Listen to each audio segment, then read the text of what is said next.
Shikues nderuar, televizioni shqiptar të Amerikës ju përshëndes. Jemi në emisionin Fjala e specialistit. Sot do të kemi një doktoresh psikologe të cilën juve e njihni pasi ka qenë dhe herë tjera me televizionin shqiptar të Amerikës. Do flasim për fushën e divorcit, e cila është një fushë e prekshme në familje, në shoqëri e kudo. Mendoj se është një bisedë jashtëzakonisht me interes, sepse doktoresha është shumë profesionale në këtë fushë dhe ajo do të japi këshilla jo vetëm për prindrit, por veçanërisht për fëmijët. Doktoresha është po ashtu jo vetëm një doktoreshe suksesshme në fushën e saj si psikologe, që ka 2 klinika në qendër të qytetit Chicagos, por ka dhe një veçori jashtëzakonisht do thosha të shquar, do thosha që duhet ta respektojmë vazhdimisht. Ajo është një bamirëse në shpirt dhe në veprimtarinë e saj të përditshme, dhe këtë e ka sjellë nëpërmjet fondacionit Care for Albanian, që ka dhënë ndihma në shumë qytete të Shqipërisë, dhe tashmë me sa dim drejtimin do ta ketë këtu në Shtetet e Bashkuara të Amerikës. Por e bëra këtë hyrje për doktoreshën pasi ka edhe një falënderim nga ana jonë si televizion në rastin e 25 vjetorit të televizionit. E kemi dhënë edhe një çmim të cilin ajo e meriton, pasi ka qenë edhe krah televizionit, e ka ndihmuar televizionin, jo vetëm moralisht dhe nëpërmjet prezencës së saj në emisione, por edhe ekonomikisht. Dhe unë të falenderoj doktoresh, pasi juve gjithmonë keni qenë jo vetëm me televizionin, por gjithmonë me të gjitha institucionet dhe individët që kanë pasur nevojë, ju i keni ndihmuar, qoftë në mënyrë individuale, qoftë në mënyrë si klinik, ose edhe si Fondacion Care for Albanian.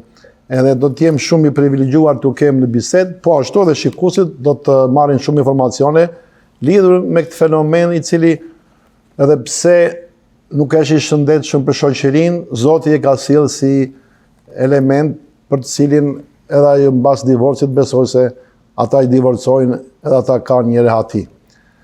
Mirë se ke ardhur. Faleminderit zot Ilani, ju çmoj për gjitha fjalët e mira, dhe besoj se të gjithë jemi nga pak tani të bamirës me njëri tjetrin. Cilat janë faktorët që çojnë në divorc të një çifti? Faktorët janë të shumtë, siç e dimë të gjithë, sepse nuk është një faktor që mund të ndodhë në një ndarje të një familjes, por në radhë të parë dua të, sidomos për komunitetin shqiptar, dua të flas për stigmën. Nuk kam ndryshimi kulturës pak a shumë, që nuk është ajo shenja e turpit ose nuk duhet të ndahesh, megjithëse mund të jesh në një lidhje abuzive, të qëndrosh në atë lidhje deri në fund. Në atë mënyrë vuajnë dhe fëmijët, kështu që tani stigma ka ndryshuar kultura pak a shumë. Për mirë dhe për keq në ndonjëherë, por po flasim për anën e mirë të fjalës që mos vuajnë dhe fëmijët dhe çifti. Arsyeja e parë që njerëzit ndahen në këtë kohë me luftimet e ndryshme që janë bërë është ana financiare. Në të njëjtën kohë punësimi dhe paga e gruas. Kjo nuk i jep gruas një varësi në lidhje, por gjithashtu edhe karriera e saj. Karriera edhe ka ndihmuar dhe nuk ka ndihmuar në lidhjen e divorcit për arsye sepse kur një person ka një karrierë dhe janë 2 persona me karrierë, është e vështirë të rritësh dhe fëmijët, dhe të gjesh një gjuhë të përbashkët me njëri tjetrin si çift. Kush do mbaj fëmijët, kush do shkojë në punë, kush do vazhdojë karrierën, se të dy nuk bëhen, ose mund të gjejmë njeriu duke shkuar fëmijët në kopësht. Droga dhe alkooli është diçka tjetër, një faktor tjetër shumë i madh që ndodh në ndarjet familjare. Sepse një person që përdor drogën dhe alkoolin dhe ndoshta bëhet, jo ndoshta, po është abuzim ndaj vetes në radhë të parë, pastaj ndaj familjes dhe ndaj fëmijës. Kjo është diçka që ne nuk flasim tepër dhe duhet të flasim më shumë, sepse si kulturë sa më shumë të shpërndarë me njëri tjetrin, aq më vetëm ndihemi. Dhe kur njerëzit pinë alkool ose drogë, ndihmojnë veten me dhimbjet shpirtërore. Megjithatë, ne dimë që ajo nuk është gjëja e shëndetshme për gjatësi, për long term. Shëndeti mendor është diçka tjetër që duhet prekur, diçka që ne nuk e kemi biseduar në komunitetin tonë shumë, sepse jo se s'kemi patur probleme mendore, por kemi patur një shoqëri që ka qenë më shumë e afërt me njëri tjetrin, sidomos në Shqipëri. dhe flisim me njëri tjetrin dhe i ndanim hallet ose problemet, kush ato psikologjisë është diçka shumë e re. Unë kur kam bërë disertacionin, kam kuptuar që psikologjia në Shqipëri, fusha e psikologjisë ka nisur në vitin 2000. Domethënë, për ne shqiptarët, ne kemi vetëm 20 e sa vjet që po e përdorim të fushë. Dhe tani kanë filluar njerëzit që kërkojnë vendimën e dur për të mos arritur të marrin ilaç ose të shkojnë në spital. Por shëndeti mendor është diçka e rëndësishme sepse në qoftë një person në një çift është smur nga ana mendore, ta them depresion ose ankth, po të shkojmë edhe më tepër. Mund të kesh bipolar, mund të kesh skizofreni, mund të kesh paranoia. Dhe në qoftë se ti nuk kërkon ndihmë, atëherë patjetër që ti sjell një lloj stresi shumë të madh në familje dhe divorci mund të ndodhi. Dhe patjetër gjëja e fundit që dua të them që është më e komplikuar është komunikimi ndaj çiftit me njëri tjetrin. Pak a shumë kur martohesh, një burrë dhe një grua vjen nga dy bota të ndryshme vetëm si gjeni. Por në të njëjtën kohë vjen nga dy bota të ndryshme nga familje të ndryshme. Tani nëse martohesh dhe me dikë tjetër që nuk është në kulturën tënde, atëherë është akoma më e komplikuar. Kështu që komunikimi nuk është vetëm të bisedosh siç po bisedojmë tani. Komunikimi është dhe nga ana emocionale, si e shikon ti botën dhe si e shikon personi tjetër. Dhe kur lidheni së bashku në një familje, atëherë duhet gjesh gjuhën e përbashkët, dhe është e vështirë kur vjen nga bota të ndryshme. Jo se s'bëhet, po këto janë ato arsyet më të rëndësishme për pjesën e divorcit që ka dalë tani në luftime të ndryshme. Pra ju thoni që çifti para se të martohet duhet ta mendoj mirë që a puqen gjitha gjërat, pra jo 50+1, po gjitha ato elementet kryesorë që për të krijuar një familje. Këtë edhe vini edhe këtë si një element kryesor apo jo? Patjetër, bile është shumë e rëndësishme që në qoftë se një person vendos të martohet me dikë që është investimi emocional më i madh i jetës tënde, janë disa gjëra të përbashkëta që unë në këto 20 vjet në fushën e psikologjisë kam kuptuar. Dhe janë gati 5 gjëra që nuk duhet që publiku të thotë këto janë se s'bën dhe janë të rëndësishme. Fëmia, një person që do fëmijë, një person që nuk do fëmijë, çifti ndahet shumë kollaj. Ana financiare, një person që harxhon lekun, tjetri që nuk e harxhon ose ku duan të harxojnë. Ana financiare është e dyta që mund të ndahen, bile unë e bisedova është stresin financiar shqiptari që njerëzit po ndahen tani. Atëherë fëmia, ana financiare, komunikimi, intimacia ndaj çiftit, edhe ajo është shumë e rëndësishme, nuk bisedojnë, por intimacia, domethënë midis çiftit dhe kimistria ndaj njëri tjetrit është e domosdoshme. Është diçka tjetër dhe feja. Në qoftë se një person beson shumë te një fe dhe tjetri beson te një fe tjetër, në kulturën tonë si shqiptar ne jemi më të avancuar nga kjo anë, jemi më të përbashkët, por në kulturat e ndryshme kam parë që çiftet ndahen për këto 5 gjëra. Po 4 për shqiptarët njëherë është shumë e domosdoshme, fëmijët, ana financiare, komunikimi edhe kimistria ndaj çiftit. Doktoresh, po ana financiare dhe karriera tek zonjat si ndikon në divorcin? Është një pyetje shumë e bukur për arsye sepse njerëzit i shqetësohen. Nëse një femër ka karrierë, një zonjë ka karrierë ose anën financiare është e lirë, kujton se ajo e ka ndarë. Dhe nuk është e vërtetë, ajo nuk është konsekuenca e ndarjes karriera e gruas. Konsekuenca e ndarjes është kur gruaja është e pakënaqur, ka karrierën e saj dhe anën financiare që nuk e ndjen të nevojshme që të rrinë në një lidhje abuzive, pikërisht për anën financiare. Ama në të vërtetë, karriera e gruas ose e burrit është një gjë shumë pozitive, për arsye sepse unë punoj me çiftet, në qoftë se një burr ka karrierën e tij, por në të njëjtën kohë di të ndihmojë dhe në shtëpi, është gjë pozitive për familjen. E njëjta gjë është edhe për gruan, nëse ajo di të ndihmojë në shtëpi, të gatuaj, të pastrojë, u ka dhe karrierën e saj, për arsye sepse jetës nuk i dihet asnjëherë. Dhe një çift është mirë të ditë të dyja. Sepse nëse i ndodh diçka njërit pjesëtar të familjes, që unë i shikoj gati si 2 shtylla, atëherë pjesëtari tjetër është në gjendje të mbajë familjen. Që një lidhje e shëndetshme është mirë që ti dish nga të dyja anët. Po të kthehemi prapë te karriera e gruas dhe ana financiare, patjetër që ndarja bëhet më e shpejtë nëse se abuzimi ndodh në familje, për arsye sepse gruaja nuk varet nga ana financiare. Duke ditur që ne, jo si komunitet, por në përgjithësi, në qoftë se gruaja arrin në shtëpi dhe nuk punon, atëherë ka një varësi ndaj lidhjes dhe në qoftë se nuk është e shëndetshme, mund të rritë më gjatë se ç'duhet. Për familjen që është burrë e grua dhe me fëmijë, mbas divorcit, cilët janë më të dëmtuarit? Pasi të gjithë janë dëmtuar, po cilët pjesëtar të familjes janë më dëmtuarit? Tani, më të dëmtuarit kuptohet që janë fëmijët, sidomos sepse janë një moshë deri pak të fëmijëve vejtër. Nëse po flas për fëmijët që janë arritur, janë të martuar, shikojnë jetën e tyre, po ata janë rritje shumë e madhe. Ke shumë të drejtë kur thua që të gjithë janë të dëmtuar. Në një ndarje, të gjithë vriten nga ana emocionale, psikologjike. Nuk ka fitues në një ndarje. Është, domethënë, gjëja më e mirë është që lidhja të mbahet. Edhe të jetë lidhje shëndetshme. Gjëja më e keqe ndonjëherë është që jo vetëm divorci, por të jesh në një lidhje abuzive gjithë jetën. Sepse atë dëmton fëmijën akoma më tepër.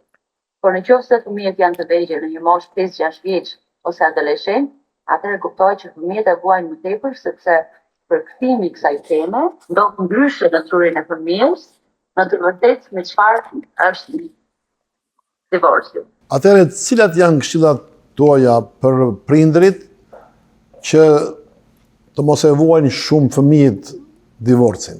Sidomos prindrit shqiptar, ne kemi një zakon që themi të ndihmojnë fëmijën. Tani, unë e kam folur dhe më parë këtë në televizionin tuaj, po mos ndihmove veten tënde, nuk ndihmon dot fëmijën. Në qoftë se ti ka ndodhur divorci, unë e marr me mend që në atë divorc ka patur konflikte, ka patur diçka që nuk ka shkuar, dhe ndoshta ka patur vite që ka ndodhur një lloj konflikti ndaj njëri tjetrit që fëmijët kanë qenë në shtëpi dhe nuk lëvizin dot. Nuk thot dot një 5 vjeçar që unë tani do iki se nuk dua të dëgjoj prindrit duke u zënë. Domethënë ndihem si në burg gati nga ana psikologjike emocionale. Gjëja e parë që prindi duhet të bëjë është të kujdeset për veten. Sepse kur ndodh divorci është njësoj sikur shkulet i lule, dhe tani ato rënje duhet futen diku tjetër. Ndahen dy prindër, shkojnë në dy familje të ndryshme. Atëherë të dy prindrit, përgjegjësia e parë është të kujdesen për veten e tyre, të jenë sa më të shëndetshëm. Përgjegjësia e dytë është të kujdesen ndaj njëri tjetrit. Nëse fëmia e shikon që nëna flet keq për babain ose babai flet keq për nënën, është shumë e rëndë. Më e rëndë se sa divorci vetë. Për arsye sepse fëmia ka dy prindër. Le ta ketë gabim njëri, lëshën asnjëherë në një lidhje nuk është vetëm një person gabim, gjithmonë janë dy persona. Por ta zënë se personi është abuziv.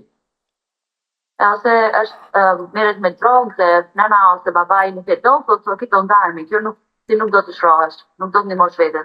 Tani ti po i flasësh fëmijës keq për atë prind, megjithëse mund të kesh shumë të drejtë, fëmia vritet nga ana emocionale. Sepse do ta ish babai im, unë prapë e dua. Dhe pjesa e tretë pastaj, tash nisin nga vetja, nisin nga njëri tjetri, respekti ndaj njëri tjetrit, dhe pjesa e tretë, kujdesi ndaj fëmijës duke patur vëmendje të madhe nga ana psikologjike, nëse ka ndryshuar, dhe fëmijët e shikojnë ndryshimin më shpesh dhe tregojnë më mirë se sa të rriturit, sepse fëmijët e tregojnë më shumë në trup. Zakonisht një fëmijë i vogël kur rritet nga ana emocionale psikologjike si puna e divorcit, vuan nga stomaku ose dhimbja e kokës. Mund të dëgjosh fëmijë që thonë më dhem stomaku, ose më vjen për të pija, ose më dhem koka. Këto janë anët fizike që fëmia e nxjerr nga ana emocionale. Ndërsa një fëmijë që është më i madh, për shembull në një moshë adoleshenti, mund të jetë më i irrituar, mund të duket sikur e ka trajtuar babai ose nëna kështu lart, ose për i vendimin, nëse vendimi është i përbashkët, është akoma më mirë, sepse prindrit mund të ulen dhe thonë, ne kemi vendosur që nuk do jemi bashkë, por kjo nuk ka arsye që jeni ju fajtor, ne ju duam, dhe këtu do jemi me ju për gjithmonë. Por adoleshenti e vuan më tepër, është në fakt pika më delikate për një fëmijë adoleshent, sepse kalon tranzicionin e adoleshentit për vete, dhe ai është tranzicion shumë i vështirë. Dhe në të njëjtën kohë i vjen dhe një dallg e ndarjes së prindërve dhe duhet mbajtur të dyja një balancë që është delikate dhe e vështirë ta mbash.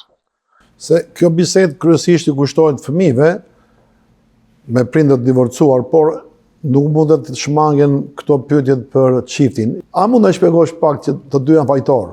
Po, nuk është gjithmonë që të dy janë fajtor, sepse unë dash faktorë të ndryshëm pse janë ndarë. Por në qoftë se çifti për shembull nuk do të nxitohet, sepse dashuria nuk mund t'i vesh kohë dashurisë. Por ato fjalët, ato që nisën kur nisim seancën, 5 gjërat që thashëm përpara, duhet të bisedohen para se të ndodh lidhja në rast të parë. Ka marrësi si është ndarja finale, çdo njeri ka mënyrën e mundësinë që mund të rregulloheshin ato gjëra, po këtu është? Pikërisht. Po. Pikërisht. Gjëja, domethënë, sidomos në fushën e psikologjisë, për ne si psikologe, arsyeja e parë është që çifti të jetë në një familje, të lidhet, të ndihmohen.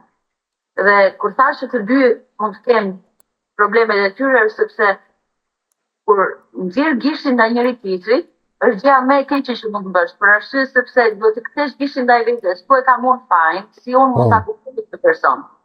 Se në rast të parë ti duhet të kuptosh jetën e personit. Nuk po flas për individ abuziv. Nëse individi është nga ana psiqike i smur dhe nuk kërkon ndihmë, nuk do ndihmë. Dhe kjo ndodh në kthehet në abuzim ndaj partnerit ose fëmijëve, nuk e ka fajin as fëmia as partneri.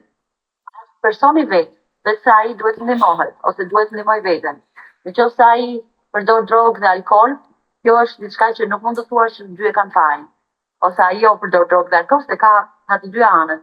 Por, nëse një çift ka një keqkuptim për shembull, ose ka shumë keqkuptime, kjo mund të ndihmohet. Dhe këta e kanë të dy fajin nga një anë, sepse ne, sidomos individët intelektual, thonë, unë kam të drejtë.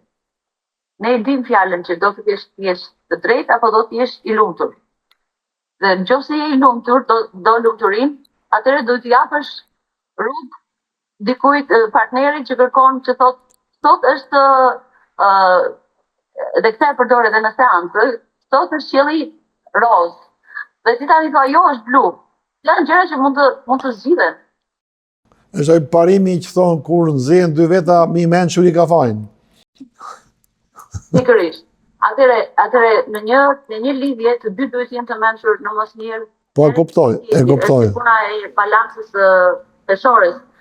Këto janë gjëra që zgjidhen. Gjëra që nuk zgjidhen është tash droga, alkooli, problemi mendor në personin që nuk kërkon ndihmë, abuzimi nuk do të kohë.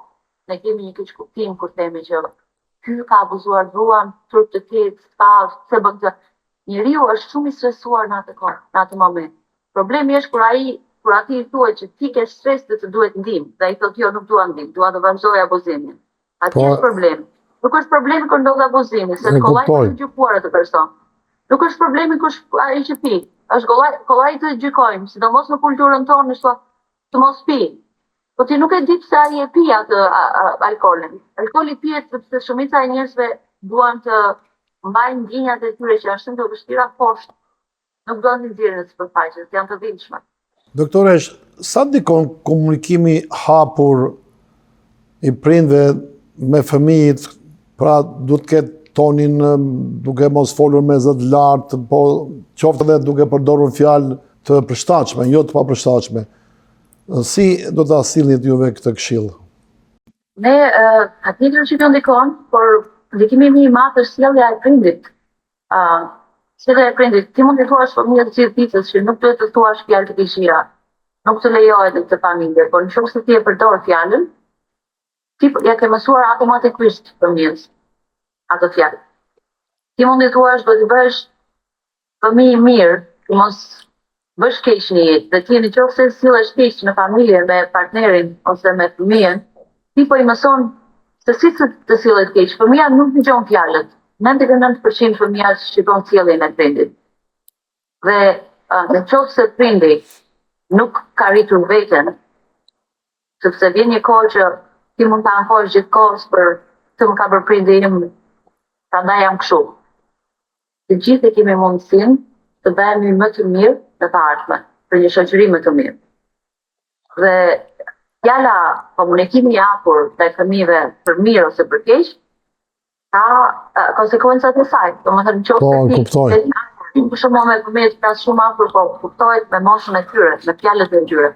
Nuk do të them diçka dramatike të 8 vjeçare. Por mund të them që kjo ndodh për këtë arsye.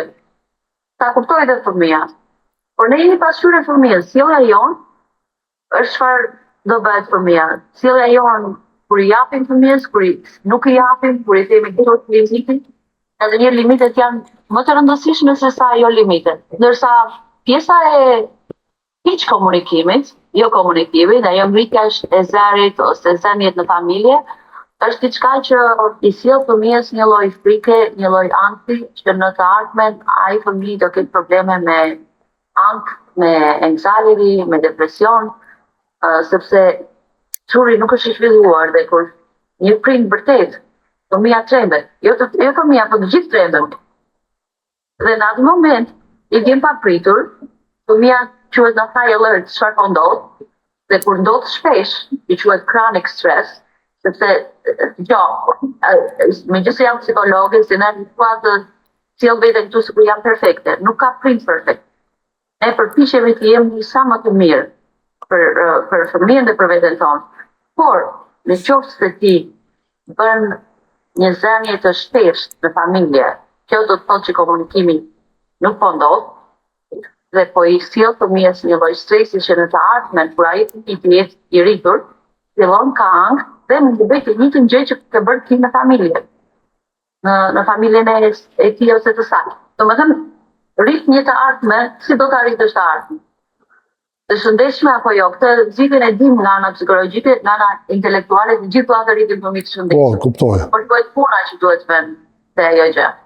Është jashtëzakonisht me vlerë, veçanërisht për gjithë, jo vetëm për ata që divorcojnë, po kjo është për gjithë çiftet, që të kenë një familje të shëndetshme, do të jesh vetë i sjellshëm, i kulturuar, i komunikuar mirë me fëmijët. Si ndikon divorci doktoresh tek fëmijët e moshës të fëmijëve dhe tek adoleshentët?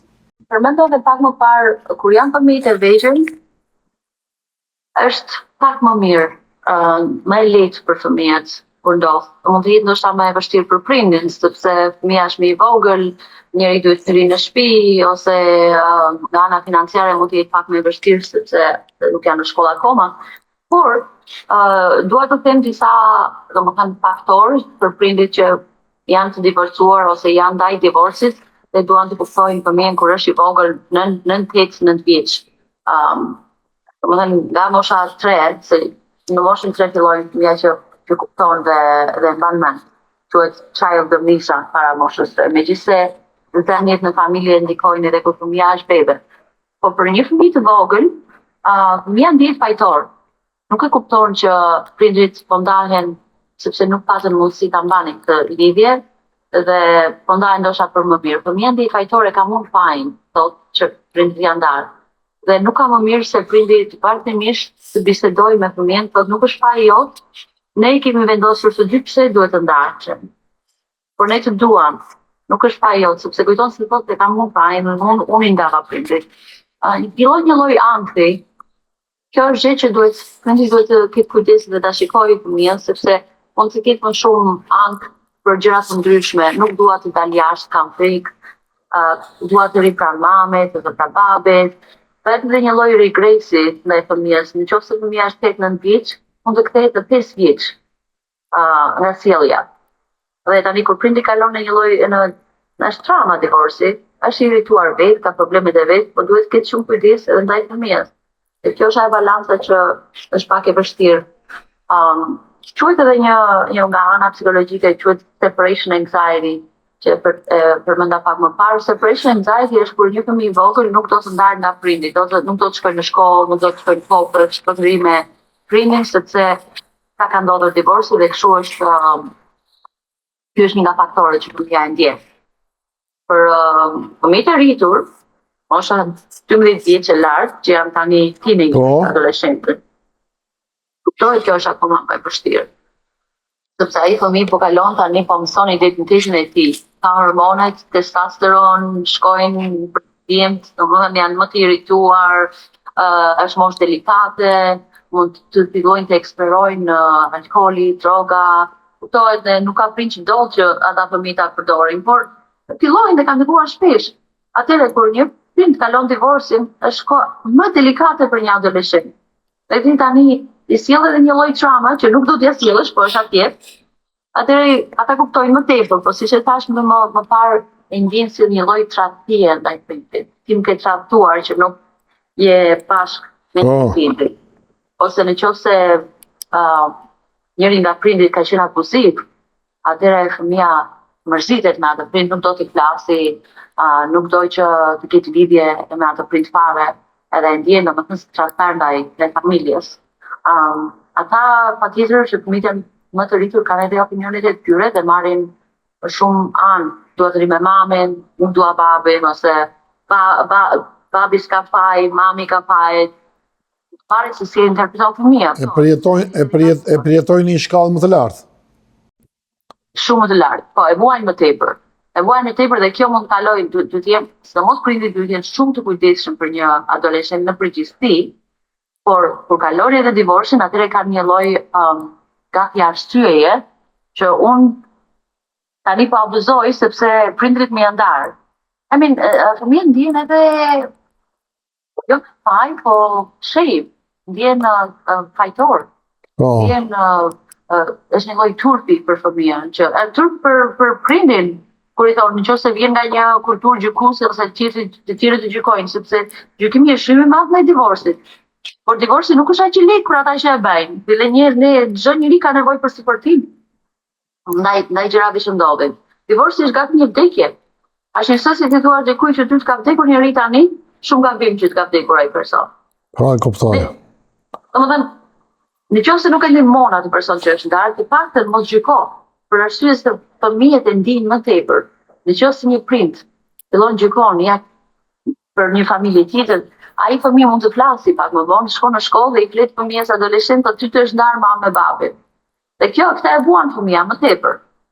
Nëse duam një kulturë të shëndetshme, duhet të nisim me kritikizmin, apo jo? Si identifikohet një fëmijë që e vuan shumë divorcin dhe ka nevojë për ndihmë profesionale krahasuar me fëmijët e tjerë, se ka dhe fëmijë që divorcin e quajnë të shëndetshëm? Dhe edhe të falenderoj që bëre pyetjen dhe shtimin e asaj pyetje, për arsye sepse divorci mund të jetë i shëndetshëm, mund të jetë jo i shëndetshëm, ose mund të jetë i shëndetshëm dhe sjell, në fakt divorci është gjithmonë i shëndetshëm në mënyrën nëse çifti nuk ka mundësi që të bashkohet të jetë së bashku. Është i shëndetshëm që diçka ka kaluar në një çift. Jo vetëm me muaj, mund të jetë me vite. Nëse ata kanë filluar patër konflikte ose abuzime. Atëherë, duhet të mbajnë të dy anët. Njëra pjesë është që mund të kesh një paqe në familje pasi divorci ndodh. Nuk ka konflikt, nuk ka ajo ngritja e verit, ajo frika e fëmijës se çfarë po ndodh ditë për ditë. Dhe fëmia mund të jetë i qetë. Megjithatë, kjo nuk do të thotë që fëmia nuk e vuan. Është njësoj si kur ndoshta kjo nuk është shembull i mirë, por unë kur kam erdhur në Shqipëri, në Amerikë për të parë, e pata shumë të vështirë. Unë e dija që ishte gjë më e mirë për mua, për të arritur ku kam arritur sot. Por ishte e vështirë. Atëherë divorci është gati njësoj. Ti nisesh një rrugë që mund të jetë shumë e vështirë, është mirë për ty, për fëmijën dhe për ty, por në të njëjtën kohë ti do kalosh një lloj tranzicioni. Atëherë simptomat prindrit që shikojnë për simptomat e fëmijëve janë këto. Fëmijët e vegjël do kenë separation anxiety. Çfarë është separation anxiety në Shqip? Separation anxiety është kur fëmia nuk do të ndahet nga njëri prind. Ka merakun e prindit dhe nuk do të shkojë në shkollë, nuk do të shkojë në kopësh, nuk do të shkojë te prindi tjetër, nuk do të ketë një babysitter. Dhe kjo është shumë e vështirë për prindin, po edhe për fëmijën. Sepse ai nuk është pjesë e gjykimit të ndarjes. Jo, pikërisht. Dhe kjo ka nevojë për një lloj terapie fëmia. Shumë e rëndësishme për njerëzit që na ndjekin, zakonisht me fëmijët e vegjël nuk ndodh që në fillim. Nëse divorci ndodh pas 6 muaj përpara, fëmia i ka këto simptomat mbas 6 muajsh, mbas 7 muajsh. Mund të ndodhë në fillim, po simptomat për fëmijët e vegjël ndodhin më vonë. Quhet delay response. Është përgjigjur divorcit më vonë. Dhe separation anxiety është diçka që prindi duhet ta shikojë dhe duhet të ndihmojë fëmijën me terapi, sepse vetëm me disa muaj fëmia mund të ndihet shumë më mirë. Në qoftë se është fëmia ka nightmares që ka terrorin e ëndrave, anktin, regress, si sa më para që kthehet pak më i vogël, mund të filloj të fut gishtin në gojë ose të bëj disa veprime si 3-4 vjet më i vogël, këto janë gjëra që do kalojnë. Vetëm që duhet një lloj ngrohtësie ndaj prindrit. Por në qoftë se zgjatim dhe ndikojnë ditën e ditëpërditshme më shumë se 2-3 javë, atëherë të shkojë te psikologu është gjëja më e rëndësishme. Thonë qofse mbasi mbaron procesi i divorcit, nuk kemi ndonjë shenjë tek fëmijët që të shikojë prindri. A duhet të shkojnë fëmijët detyrimisht te psikologu? Jo, është e vështirë të thuash që nëse ke një divorc, çdo gjë është mirë. Sepse, siç e thash më veten, edhe sikur të jetë mirë për të gjithë pjesëtarët e familjes, është një ndryshim shumë i madh. Duhet një lloj adjuste. Nuk është nevojshme që të gjithë të shkojnë në terapi. Unë këtë kam thënë dhe më përpara, pavarësisht se jam pak biased, se jam psikologe, por nuk është rëndësishme që çdo njeri të shkojnë në terapi. Ti mund të kesh një komunitet që të ndihmon. Mund të kesh një gjysh që të vjen të ndihmon, të çdo gjë do të mirë, mund të kesh një teze, uncle, veç se sidomos si imigrant tonë në Amerikë, jemi më të vetmuar. Bile tani dhe në Shqipëri kjo po ndodh në ana e westernized. Njerëzit janë më shumë më vete, nuk kanë njëri tjetrin nga pranë se të gjithë punojnë. Dhe kjo është një nga arsyet se kemi më shumë probleme mendore, se kemi më shumë ankth edhe stres në këtë ditë. Nuk kemi njëri tjetrin afër, nuk kemi atë ndjenjë që na duhet.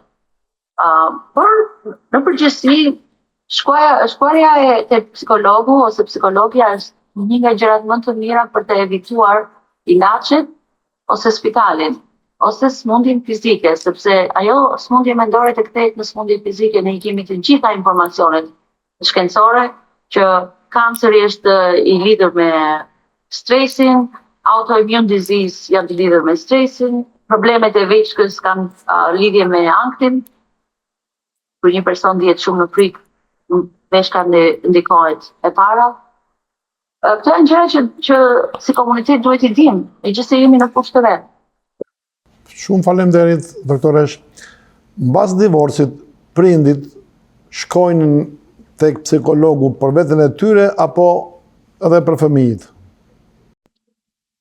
Varet ku është ndihma më e madhe, kur kërkohet ndihma më e madhe. Në qoftë se prindi e ka të vështirë, që nuk e mendoj dot që të mos e ketë, ose njëri prind e ka më të vështirë se tjetri, varet se si është bërndarja, varet kuptohet nga faktorët, nëse ka ndodhur diçka abuzive ose jo. Mirë është të shkojë prindi patjetër për co-parenting që quhet. Si të jemi prindër të mirë në një divorce, që quhet co-parenting. Co-parenting është i domosdoshëm sepse fillon bisedon cilat janë ditët që unë duhet të marr fëmijët, si mund të ndihmoj, si mund të ndihmoj njëri tjetrin. Faktikisht, kur një person ndahet, edhe kur një person nuk ndahet, por është në lidhje abuzive, pak a shumë nuk ndihmon njëri tjetrin, s'ke ndihmuar veten, i le shkatron njëri tjetrin. Jo, unë do t'i them fëmijës se ti nuk je nënë e mirë, ose ti nuk je baba i mirë, sepse ti më ke vrarë mua shpirtërisht dhe unë tani do ta përdor këtë. Ajo gjë më e keqe që mund t'i bësh fëmijës, edhe vetes. Prandaj co-parenting është diçka shumë e mirë sepse gjatë stresit të divorcit ti ulesh me një person, me një psikolog ose terapist dhe bisedon cila do jetë rruga tani që do krijojmë së bashku, sepse megjithëse çifti ndahet, nuk e për të ndarë derisa fëmia të jetë jo vetëm 18 vjet, për gjithë jetën. Ti do kesh ditëlindje së bashku, ti do kesh graduime të shkollës, do kesh martesa të fëmijës, do jesh pjesë e saj. Po, absolut. Nuk je enemy, nuk je armik me njëri tjetrin.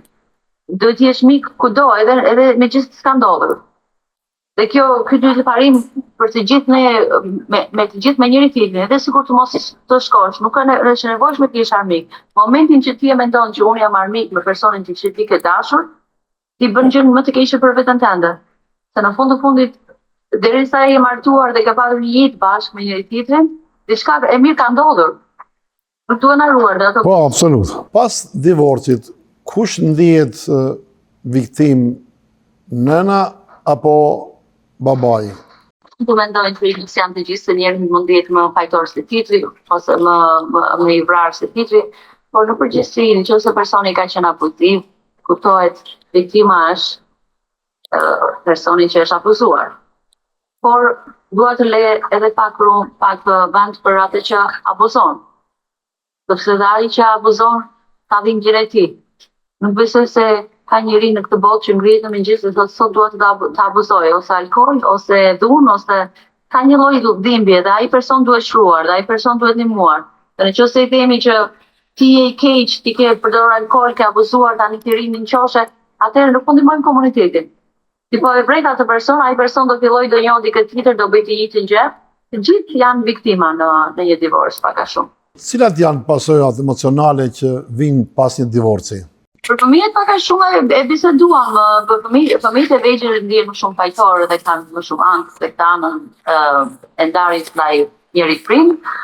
Për adoleshentët janë më të irrituar, më agresiv, ndihen sikur prindit i kanë tradhtuar me atë që kanë bërë. Për prindit kuptohet është një lloj traume, duke nisur një jetë të re, sepse nuk ka person që është martuar dhe thotë dua të ndahem në fillim. Dhe mund të jetë depresion, që quhet grief. Janë 5 stages të grief, sikur të vdes njeri, sepse divorci është quhet vdekje në anën psikologjike, në anën vdekje emocionale. E para është shokohet personi, e dyta është bargaining, ndoshta ose anger, mund të jetë agresiviteti ndaj njëri tjetrit,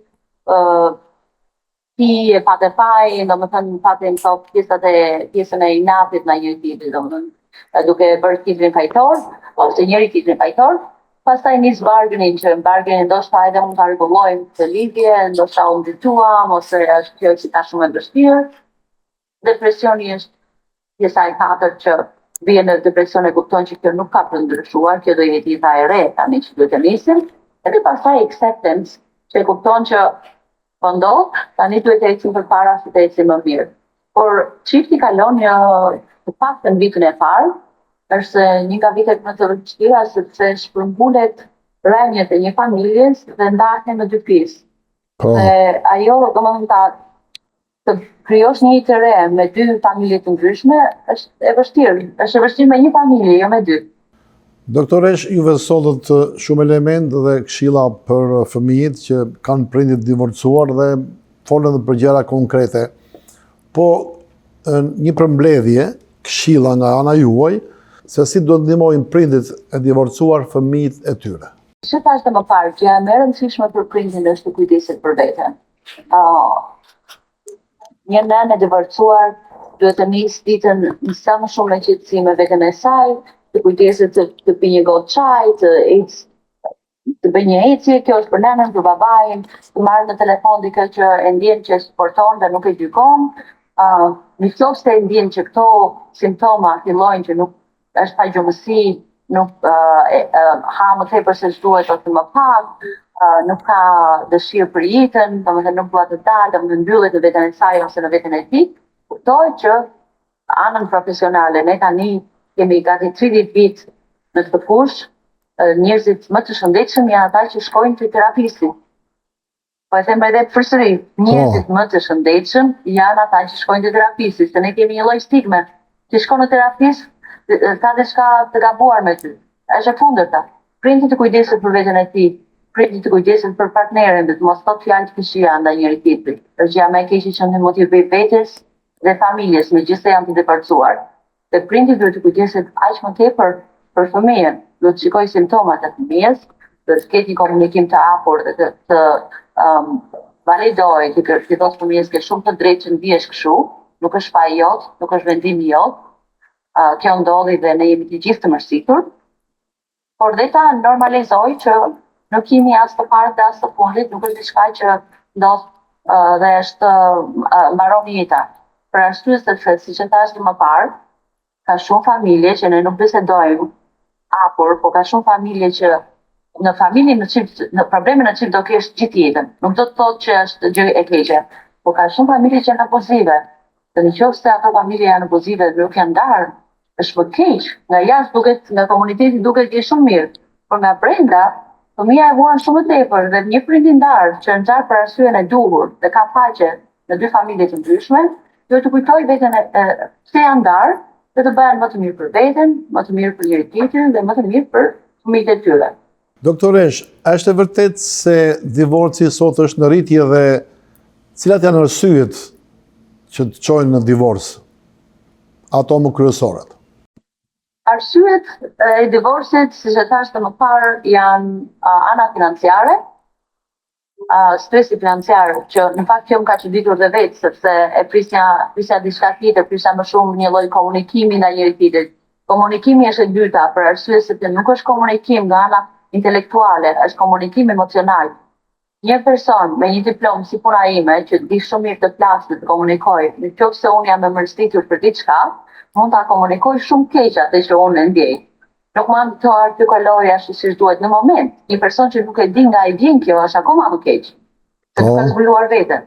Pjesa që është më e rëndësishme që duhet të në gojë është droga, alkooli, shëndeti mendor. Këto janë në rritje. Për arsye se këto janë në rritje, atëherë fakt tjetër që kuptohet që familjet do të kenë pjesë e saj. Dhe janë faktorë që nuk mund të anashkalohen dhe thua mos i del këto në gojë, se mund të themi punëstimi, paga, stresi, stigma ka ndryshuar. Por këto lloj gjërash, droga, alkooli dhe shëndeti mendor, pikti në komunikim mund të jetë edhe nga një person i depresuar, e një person i irrituar. Dhe këto janë faktorë të rëndësishëm që lidhja mund të mbahet nëse ti shkon te terapisti para se të ndahesh. Por nuk duhet të shkosh kur ke një krizë të madhe. Rëndësi ka që të shkosh sa më shpejt. Dhe si puna e kur shkon te doktori një herë në vit, ti mund mos të një problemi, po shikosh se ke ato vitals. Dhe ka më mirë se komunitetin e fillojnë të gjejnë pjesën pozitive të psikologjisë. Pastaj nuk është e rëndësishme që personi të shkojë në terapi, por të kujdeset për veten, nëse s'ke mundësi ta bësh me vetë, atëherë kërkon ndihmë. Cilat janë pasojat në shëndetin emocional, fizik, po gjithashtu edhe personal për krijimin e personalitetit të fëmijës kur kemi abuzime në familje? Pasojat fizike që janë më të lehta për të kuptuar është pjesa e stomakut dhe dhimbja e kokës. Ka edhe domethënë gjëra të ndryshme që prindi. Do ketë kujdes domethënë tani mirë, po të dhem stomaku, po të dhem koka, po duhet të shikosh edhe gjëra të tjera, pa gjumësia për shembull. Fëmia nuk flet dot gjumë, pa frikë. Fëmia ndihet domethënë edhe koka shpesh vjen nga ana emocionale. Por një nga gjërat më të rëndësishme që kuptuar kur është një lidhje abuzive është që truri i fëmijës fillon shrink, zvoglohet. Dhe amigdala, që quhet është pjesa kur shprika e trurit, madhohet. Dhe tani ky fëmijë kur rritet, është gjithmonë në hyperactivity, hyper alert. Sidomos ti mund të shikosh fëmijë që nga njëherë dhe kërcejnë shumë, lëvizin shumë, vejnë trazira në gjatë kësaj kohe. Nuk janë të qetë. Nuk janë calm. Po. Fart. Një nga që shkon dhe për prindin, nëse flet dot gjumë. Nëse kjo zgjat mbas 2 javësh, shumë herë një gjë që të vrejtë të shkron, domethënë është torturus.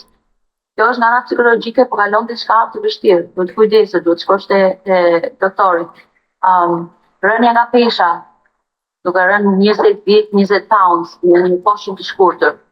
Irritimi, mos shkuarja në punë, nuk ke fuqi, nuk ke mundësi të shkosh në punë, nuk ndihesh shumë e lodhur, ose i lodhur.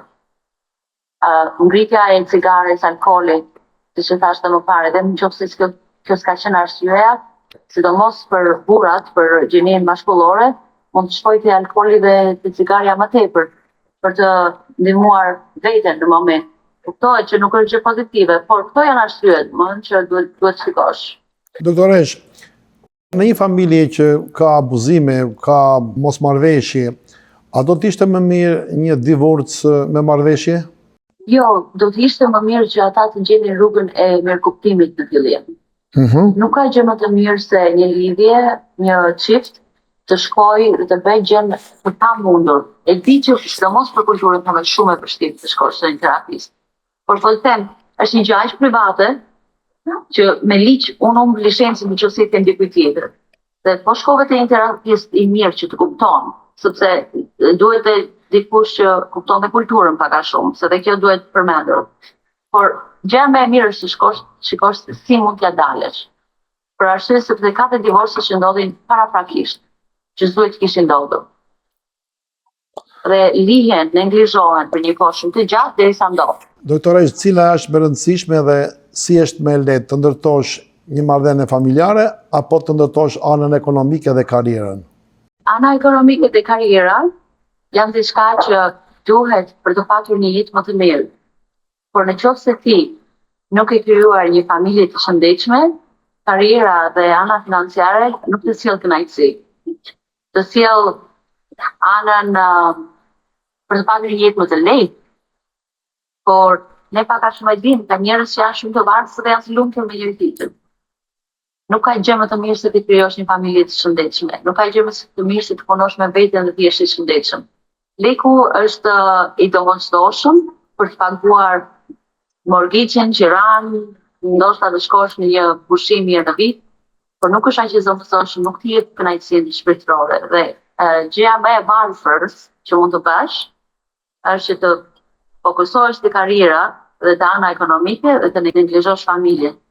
Sepse ajo kohë neglizhimi së familjes, sidomos për fëmijët e vegjël, po dhe po të mos kesh fëmijë fare, ajo kohë ikën.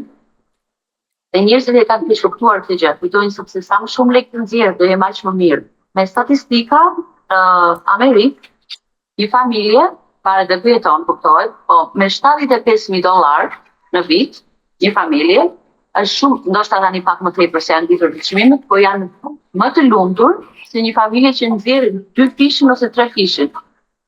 Se ajo familje që nxjerr më shumë, kërkohet të ikë nga shtëpia më shumë, punojnë më tepër. Cili është mesazhi juaj lidhur me temën për shikuesit e televizorit shqiptarëve të Amerikës? Mesazhi për çiftet që nuk kanë nisur lidhjen familjare dhe nuk kanë fëmijë është për të biseduar me njëri tjetrin gjërat kryesore që ndajen, që sjellin një divorc paraprakisht, për të evituar divorcin. Atëherë komunikimi, fëmia, feja, leku, stresi, edhe informacia. Si jemi më të mirë me njëri tjetrin që të krijojmë një familje të shëndetshme. Ndërsa për një familje që është e martuar dhe janë në konflikt, kërkon ndihmë sa më shpejt. Mos e lërë, mos e neglizho veten, për arsye sepse kjo lidhje mund të mbrohet, mund të jesh, divorci mund të evitohet.